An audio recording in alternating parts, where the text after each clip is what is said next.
I just do it like you guys told me to do it, and it works.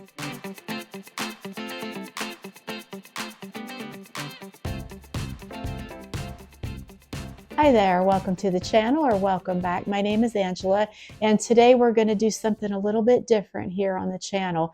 This December marks the third anniversary of Just Me and My Fabric, and I thought it would be fun in celebration of that, and also to honor all of you guys, to share with you a lot of the sewing tips and tricks that you have shared with me over the years.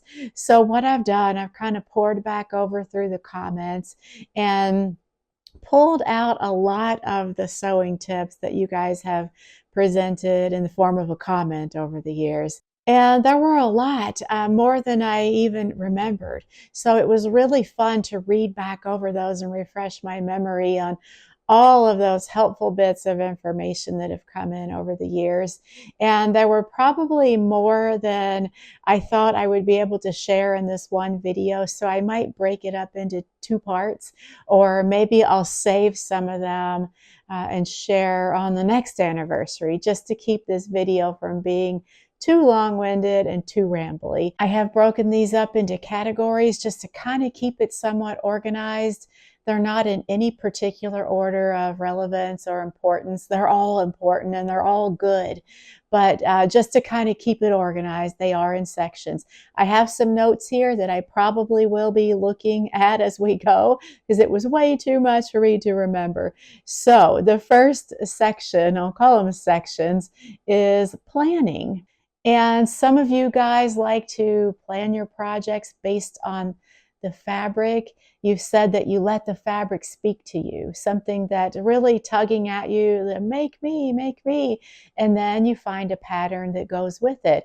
On the other hand, some of you said you like to start with the pattern first. Other ways to approach it were to look at the wardrobe and find the things that you're missing and fill in the gaps. And some of you just wing it all together. Whatever you feel like making at that moment with whatever fabric, you just go for it. They're all good. There's no right or wrong. It's all what makes us happy in our sewing life. Next section is regarding fabric stashes. As you guys may recall, if you've watched my videos over the last couple of years, I've kind of been culling out some of my fabrics because my stash was getting too big. There were a lot of pieces that I just knew I was never going to make. And I put that out there to you guys, and this has been a while, like quite a long while, that we talked about this here on the channel. How do you let go of your fabric, the pieces that you know you're not going to make, and how do we end up with these pieces to begin with? And one comment really stood out to me a lot. What the viewer had said was that she has gotten to a point where she no longer buys fabrics that she doesn't absolutely love. It doesn't matter how much on sale it is, or if it's a really good buy. She will identify the fabrics that speak to her and not even look at the price until she knows if it's something that she would love. And then price may come into play, but price doesn't matter if she doesn't originally love the fabric. I love that so much, and I've kind of used that as a little bit of a guiding beacon ever since I read that comment. And as far as destashing, there were so many good ideas on how to destash. There were suggestions to donate your fabric to a school, to even a college, a fabric design program, fashion design, to quilt guilds, to thrift stores. You can try to sell the fabric or find maybe a textile recycling company. And one really bright comment that I also still remember even now is that we shouldn't spend our time sewing something that we don't love. Our time is so limited, and if we are sewing with fabrics that we just have by default in our stash and we feel like we have to, that maybe that's not the right approach. We spend a lot of time on our makes, hours and hours in some cases, and we want to be sure that we are making something that we're going to love. I loved that tip so much, and that has also kind of stuck with me, and that I kind of keep in mind when I'm planning my makes and also when I'm buying fabric. The next section is kind of a big one. It's sewing tools. And I have gotten a lot of good ideas from you guys. And this is one where I'm definitely going to have to look at my notes and kind of read it to you guys. So bear with me here. The first one, and these are not in any particular order. And oh, by the way, I'm not putting usernames as I share these comments because I didn't feel comfortable doing that unless someone had given me explicit permission to share their username. So I'm not trying to take any credit for any of these. On the other hand, I just didn't want to present usernames in case someone wasn't comfortable with that. So back to sewing tools. So when you're making any kind of a patch pocket, this viewer said that instead of pinning the pocket onto the garment, to use double-sided sticky tape, that to hold that pocket down in place. You can get it lined up perfectly and it stays right in place. You don't have to worry about pins. And also you could use its 1/4-inch sticky tape, double-sided, for basting, and you don't need to remove it. So I think it might be the Wash Away Wonder tape that she's referring to. I'm not quite sure. I have used the Wash Away Wonder tape, I think it's called, and I'm in wholehearted agreement. That stuff is like a miracle. Next, kind of similar, try the Wonder tape, and I think that this viewer is talking about the same tape to hold zippers in place while you sew them in. Also use the tape to position buttons when you're sewing them so they don't slide around. And who hasn't had a button slip out when you're trying to sew it? Like I have for sure. So frustrating. The next one is Fisker's Easy Action Micro Tip Snips. They're incredibly sharp and they have a spring action. This can be really helpful if you have any type of issues going on with your hands, like arthritis or neuropathy. The scissors kind of do the heavy lifting for you. I haven't tried those yet, but I know I do have them on my wish list. So one of these days I'm going to just give it a go, and it might change my whole game as far as sewing goes. Another one for the Wash Away Stay Tape. It's been a game changer for her when she's hemming stretch fabric. Yes, yes, and yes to that. In fact, that is really the only way, or the main, most of the time way, that I hem stretchy hems. That tape is just, it's a miracle worker, kind of. Two of you commented, like at least two of you commented that you are in love with Frixion pins. Frixion.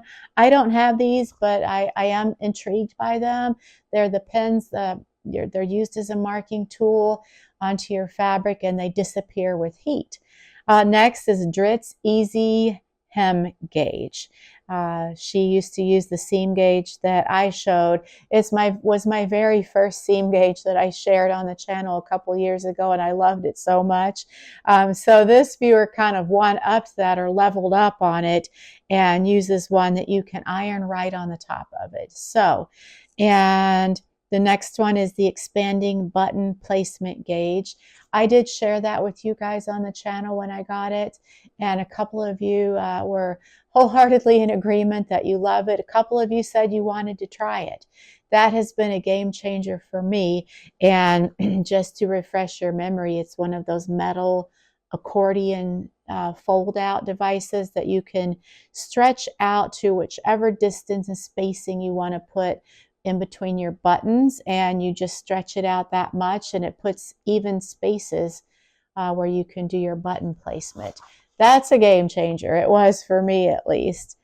Another one was that purple thing. This viewer liked it to help her feed fabric under the presser foot, especially at the beginning of seams. I haven't tried that one. I'm intrigued and I would love to. Couple more, and I use the beeswax method when I'm conditioning thread to do hand sewing. And this viewer said that she used to use that, but now she uses Thread Magic. It's her new go-to. And what else? The last one, when it comes to tracing patterns, I, for years, have used the paper that you find on exam tables in the doctor's office. I got a whole big case of it, like 12 rolls on Amazon years ago that I'm still using. Truth be told, it might last me for the rest of my life, even if I live to a ripe old age. This viewer said that she uses bee paper, that it was a little bit pricey, but she thinks it's worth it when it comes to tracing patterns. Now, I am going to try to find links to all or as many of these items as I can. I'll put it in the description below in case you're interested in seeing what we're talking about here, if any of these are unfamiliar to you. So I'll do my best to find links to as many as I can. Next section, pattern storage. And there were so many different ways you guys shared that you keep your patterns organized.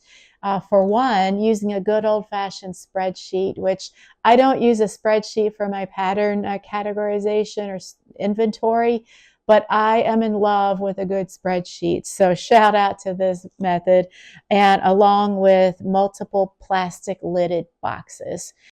A couple of you use apps on your phone and or your computer to organize your patterns, such as Evernote or Trello. I use Evernote and I love it so much. And then one of you mentioned that you just use pattern boxes, like the good old standby pattern boxes. Next up, we have sewing with knit fabrics, specifically neckbands.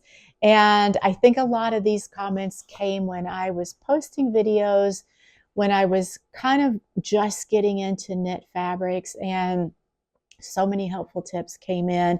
The ones that really stood out to me were regarding neckbands, and several of you said that you don't use the pattern piece that comes in the pattern envelope for the neckband. You just cut your own. You measure it and cut your own. And what you said was that you measure the opening, the circumference of the neck edge, and then you cut your neckband about 80 to 85% of length of what the opening was on the neck edge. And one person said that they just cut the neckband a couple inches shorter, which probably works out to about the same.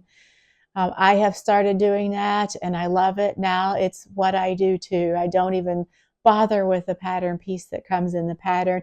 I just do it like you guys told me to do it, and it works. Next up is ironing, or more accurately, the avoidance of ironing. I think I probably mentioned how much I hate ironing clothes. I like ironing lengths of fabric. I don't even mind ironing when I am piecing a quilt together. I don't like ironing assembled clothes. A lot of you guys are in the same boat with me on that. And some of the great tips that I got to help us avoid ironing are spraying the garments with some water and then sticking it in the dryer, running it on a tumble dry for a little bit, and then presumably when it comes out of the dryer, the wrinkles are gone, or at least decreased. The next one is a really good one. She keeps an ironing pile, like any of her laundry that needs to be ironed. She keeps that basket next to her ironing board for when she's sewing, because she doesn't mind ironing when she's sewing. So in between ironing the seams when she's creating a garment, she'll iron one of her laundry garments. So doing it that way, kind of sneaking them in as she's ironing her makes that she's in the process of creating, helps her get all her laundry ironed. Brilliant. That's brilliant. And the next one is to use Downy Wrinkle Release, that you just spray it on, you shake out the garment, and the wrinkles magically fall away. I haven't tried that yet. That kind of sounds too good to be true, but I believe the viewer. I don't think she would say that if it wasn't true. So I am going to definitely try that soon. Next, regarding facings, I am on team bias binding as opposed to team facing, because I have trouble getting the facings to lay right and behave, even though I trim and clip and understitch. So one really standout tip that I got for doing better with facings was to cut an all-in-one facing rather than a pieced facing. And Make sure you trim and clip and understitch, curving the seam as you sew. And then also, if you put your dress inside out on your dress form, and then you work with your facing, attaching it to, or I guess pinning it down to the garment, just to make sure that everything is laying flat.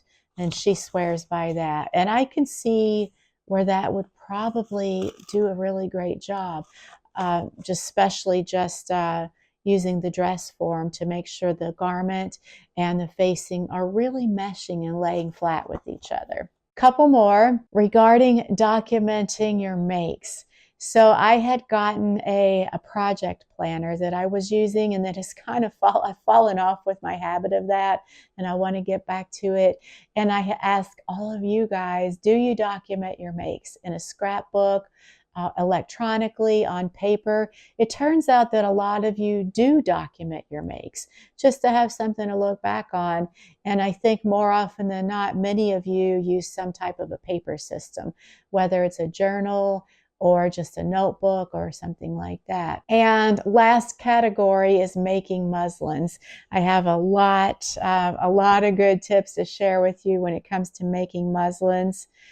So one of you said that you do make muslins, but that when it comes to drapier fabric, the standard muslin fabric doesn't work as well for that. So what this viewer said was that she will go to Joann's and look for drapier fabric that's in the clearance section, like cheap, cheap, cheap. But it just has to be similar weight and draped to her fashion fabric that she's using. And she uses that to make her muslin. That's genius. I love that. And another viewer said that she also goes to Joann's and looks for clearance fabrics to use for muslins, but with the intention of it becoming a wearable muslin, possibly. Another of you said that you use muslin fabric, actual muslin fabric, to make a muslin, and if it turns out wearable, then she goes ahead and dyes it with a nice color. And I thought that that was great too, especially if you love fabric dyeing and that's something that you already do. Brilliant.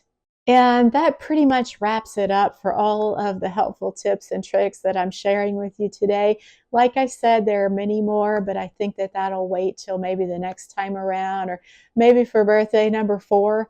And I just want to say again, thank you guys so much for all the support that you've shown to the channel over these years. It's been great fun getting to chat with you guys and building a community and being able to help each other with our sewing projects. I'm in a little bit of a period of a slowdown right now with sewing, and frankly just with life in general. Things were coming to like a big swirling mess and a little bit of stress going on. So I kind of made the deliberate decision to slow my life way down. I still have my rack over here of things that I am working to fix, alter, amend, adjust, and I will continue to share those with you guys. In fact, my next video will be sharing with you how my fix for my little citrusy dress turned out. Let me know what you're up to in the comments below, and keep the tips coming, because they not only help me, they help all of us, and it's such a wonderful thing to be able to share our knowledge with each other. Thanks so much for watching. I hope that you have a great weekend, and I will talk to you soon. Take care.